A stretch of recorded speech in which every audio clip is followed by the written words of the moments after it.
well, she is known as one of the most prominent multi-hyphenates in the biz. In no particular order, she is one-third of the nationally syndicated radio show The Breakfast Club, host and creator of the popular podcast Lip Service, proprietor of Juices for Life BK, owner of Private Label, a hair extension shop in Detroit, and those are just a few of her titles. She gets people reading, thinking, and motivating themselves to be better. She's a mogul, an entrepreneur, a part-time therapist, and so much more. You know her as all of these things. I know her as friends. Please welcome to the morning show, Angela Yee. Hi, Ange. Marysol, you look amazing. I was just gonna say, I love that top knot. It's super fabulous. This is the I didn't really do my hair thing. Girl, this is my hair is frizzing, so I put some bobby pins and put it back because here we are. We love having you on the show. Today, on top of all of the hustles that you have, you're opening up a coffee spot in Brooklyn. It's called Cup, short for Coffee Uplifts People. Why now? And what can we expect out of this coffee? By the way, thanks for sending some to the studio. We have some here. Well, it's a great premium coffee, and this was something that we did during the pandemic. We kind of teamed up with Brooklyn Roasting to open this coffee shop. As you can see, it's under construction. It's on Bedford and Gates, and that's in Bed-Stuy. So I'm really excited about that, and we're looking forward to the grand opening that's supposed to be on August 27th. That's the day before Angela Yee Day, which is August 28th. But, you know, I've been doing morning radio for 17 years now, and coffee's been really important for me to start my day. I think a lot of people have to understand the health benefits of coffee. You know, coffee was started in Ethiopia. It's kind of our thing. So I just wanted to be more involved in that process and bring something great to the community. I love it because you always have an angle with anything that you touch or anything you get involved in, because it's never just what you seem. It's not just coffee. It's because you want to educate your community about coffee. You've also done that with Juices for Life BK. Thank you, by the way. We have some here. This one is watermelon PAL. I'm going to give this to not the Ethiopian Nubian, but the Nigerian over here. And then when we mentioned the whole weave company in Detroit, I mean, if I had to list all the stuff that you're doing, I'd be here till the news at 10. So I wanna get into the media portion. What is tougher, co-hosting with Envy and Charlemagne, or managing all these hustles? I would say managing all these hustles is a little more difficult because it does require a lot of attention. It requires a lot of you having to prioritize different things. I feel like we've been on the Breakfast Club. It'll be 11 years this year, so we kind of have everything down pat. And it's something that I feel like once you start feeling comfortable, I'm comfortable in my space here. You know, I always work really hard to do what I need to do.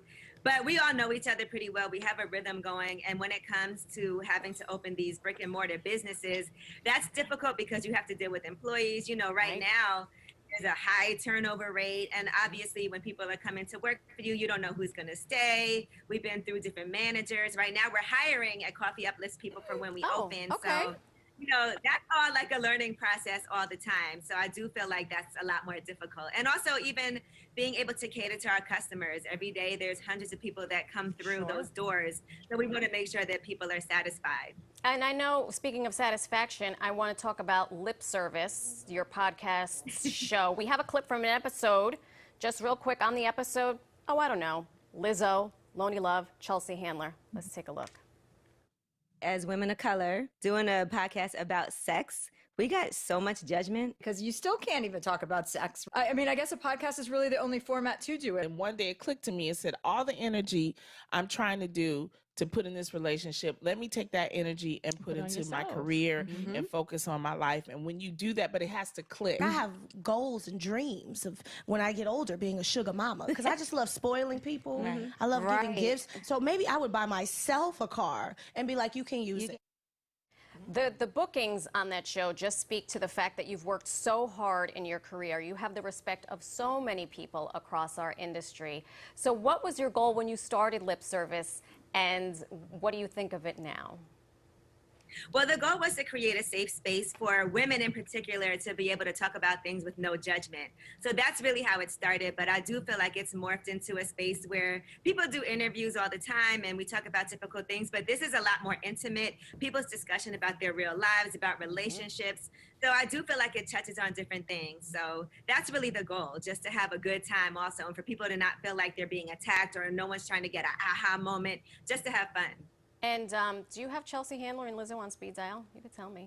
You know what's crazy? I just finished talking to Lizzo. We're actually debuting on The Breakfast Club, her new single with Cardi B, Rumors, tomorrow morning. So I just left her to come over here and do this. Well, I'm sorry you had to leave, Lizzo, but you and I have history, so Lizzo's just going to have to wait. Okay. I was just talking about you the other day when we did trapezing in New York, and Marysol is an expert. Like, she is the most athletic person that I know. Okay, moving on. Next question, Ange. What time do you start your day, and do you ever sleep? I wake up at 4 o'clock in the morning, and sleep is very difficult. It is like nonstop every day, all day. So between being at the Breakfast Club, doing interviews here, doing interviews for lip service, getting my business together. Yesterday, I was finishing up the menu for the coffee shop. You know, it's nonstop, but it's a good thing. We'll be in Whole Foods in the New York City area starting in a couple of weeks, as well as Stop and Shop. So we're excited about that. We are so excited for you. The Cup opens up August 27th, and I will say an early happy Angela Yee Day, August 28th. Do you get a key to the city? I know this is like it started in 2018, but now it's 2021.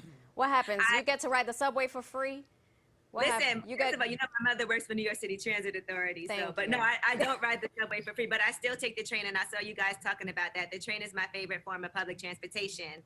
But, you know, I do an event, and I try to do community-oriented things. Last year, I went and visited Black-owned businesses in Brooklyn, and that's what I did to celebrate since we're in a pandemic. This year, I'm trying to do something small and in-person that's also going to be a community give-back. Small, and by small, she means anyone who hears the sound of her voice will be like, where's Angela Yee? Where is she? Angela, I love you to pieces. Thank you again for joining us this morning, taking time out of your very busy schedule. Congratulations. Keep us updated. Call me. I will. I appreciate you. Love you. Bye. Thank you so much.